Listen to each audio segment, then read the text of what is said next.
Hi Virgo, welcome to your reading for the month of October. This message is for Virgo Sun, Moon, and Rising. And if you like the content that I share, please click the like and subscribe button down below. All right, Virgo, so I shuffled for your energy and almost right away, the Ten of Cups flew out. So we love to see that, right? Happy home, happy family. Even if this isn't your actual family, this could also be like happiness within your soul tribe, those that are closest to you, which I feel like 2021 is the year that's really shown people who that is, right? It's shown us who's a part of this tribe, who's a part of this Ten of Cups with us. And so this feels victorious right out of the gate. You know, you're coming right out of your season, moving into Libra time.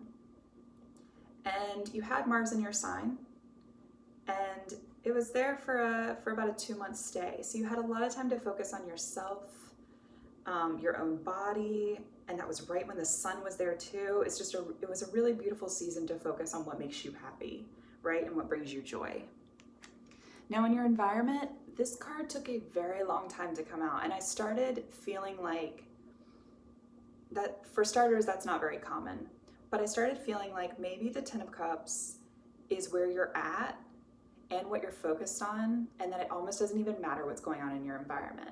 Like maybe there's been a call to prioritize yourself and things that don't align with this Ten of Cups. Maybe you felt a need to go ahead and not prioritize those things, right? Like elbow those out of the way so you can focus on what does bring you fulfillment. But then in your environment, you got the Sun card when that eventually did come out. So it really mirrors the energy that you're feeling internally. It suggests that your environment is mirroring back to you that which you seek. Now, if this is not how you're currently feeling when you're watching this, there could be an indication here that this is like the eye on the prize kind of energy to be in. To clarify that a little bit more, maybe focusing on what your Ten of Cups means to you, your ultimate wish fulfillment, your family life. You know, Ten of Cups is also legacy, what you're leaving behind. Focusing on that is really where you want to be, is what this indicates. Now, talking a little bit about the astrology for you, we just had a full moon sitting across from you in Pisces in your house of partnerships. So it was also conjunct Neptune. And Virgo, any haziness, any like rose-colored glasses that either you've been wearing in any of your partnerships, it doesn't have to be romantic and it also doesn't have to be legal. Any of your partnerships where there's been disillusionment, it's really this time where the energy is trying to show you what it is and perhaps also pull any old wounds up to the surface so that you can get more clear on what this Ten of Cups looks like for you. Because in addition to that full moon that just happened in your house of partnerships, you also have Chiron sitting in your 8th house. So it's actually a really good time to allow any transformative energy around deep-seated wounds, particularly involving childhood, to come up to the surface and just let those be cleansed and let those be healed. Let's get into the 9-card spread. I'm probably going to come back to the astrology a little bit for you. We'll see where it goes. But out of the gate, the first card that like flew out was the King of Swords.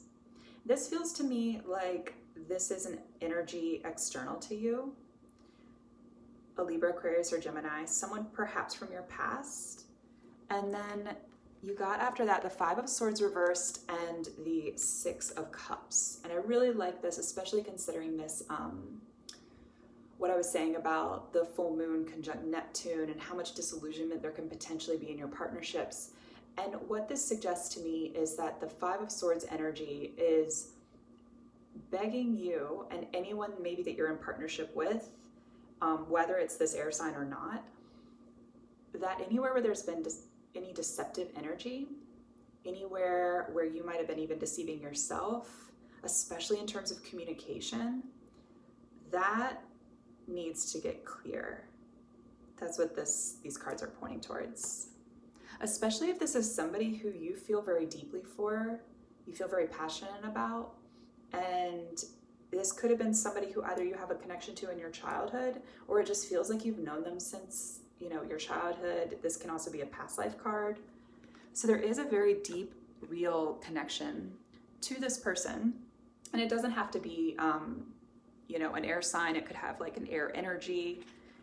And especially if it's like more of a masculine air energy, but anything where there's deception, that first row is pointing towards the need to at least identify that for yourself, whether it's communicated or not. Now your next row points to the fact that it's probably going to be communicated. You got the Three of Wands with the Ace of Swords. The Ace of Swords at the center of your reading, suggesting that truth is of utmost importance right now. And Virgo, you have a really good opportunity before Jupiter moves into your partnership house next year for the entire year. Before Jupiter brings that expansive energy into your house of partnerships, there is a message here around cleaning house. So even if it's not, you know, moving out of specific partnerships necessarily, it is paving the way over these next 2 months for your Ten of Cups. It is manifesting the Ten of Cups energy if you're not already sitting in this right now.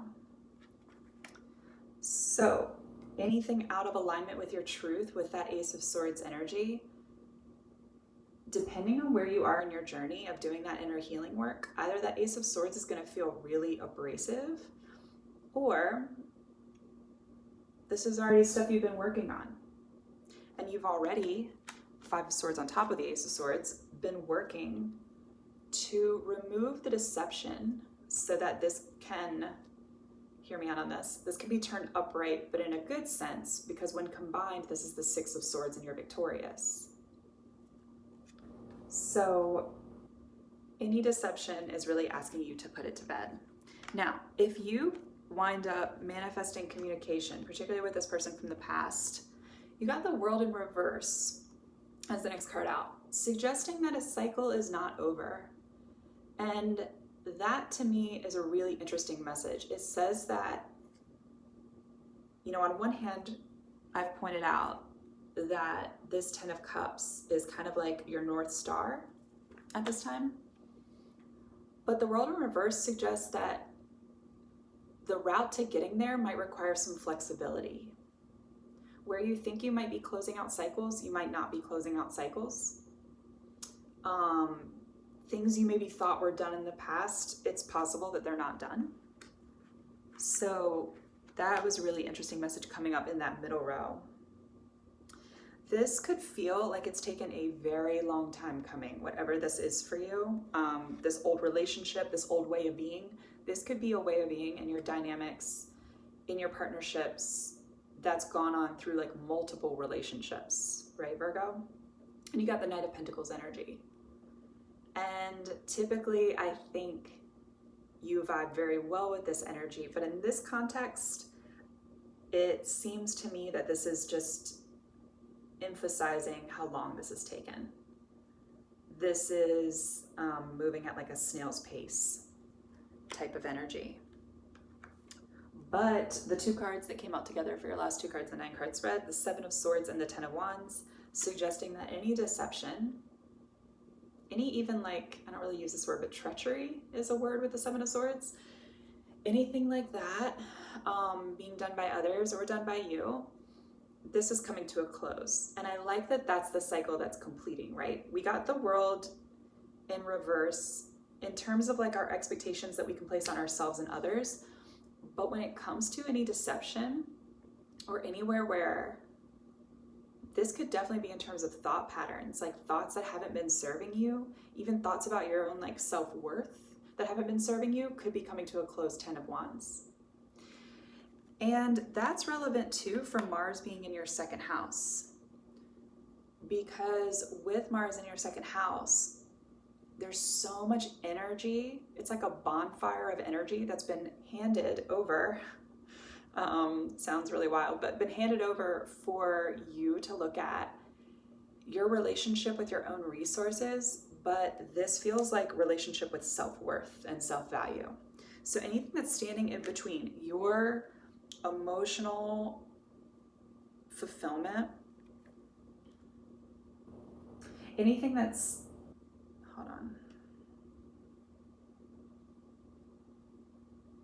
Yeah, it's like it's time to put the swords down. The swords representing the thoughts that don't serve us. So anything there that's still being left like almost as like energetic debris, any subconscious thoughts that aren't serving you, especially in relationship to your partnerships, you have these next 2 months that are really advantageous for you to let those things go. And we're talking about deep, subconscious wounding and things like that, or the wounds from Chiron. These typically aren't overnight things, right? So it's great that you're getting this window into what you can do to prepare for Jupiter in your partnership house, because that's going to be a big time for you. And when I finished the 9-card spread, I looked at the bottom of the deck, as I always do, and you had the Knight of Cups. I love it. This is like the heart of your reading. This suggests that anything not in alignment with your 10 of Cups has to go. It's also suggesting that where you might have been focused more in the past on your pentacles, your worth, your finances, your resources, or focused on your own thoughts, now it's suggesting that you're dropping into that heart space and you're allowing your heart to make the decisions moving forward. And in your environment, look for this sun energy. Look for what makes you feel radiant and vibrant. I think that's really important for you, especially, like I've said, through these next 2 months leading into next year. All right, Virgo, that has been your reading. Again, if you like the content that I share, please click the like and subscribe, and I hope you have a beautiful month.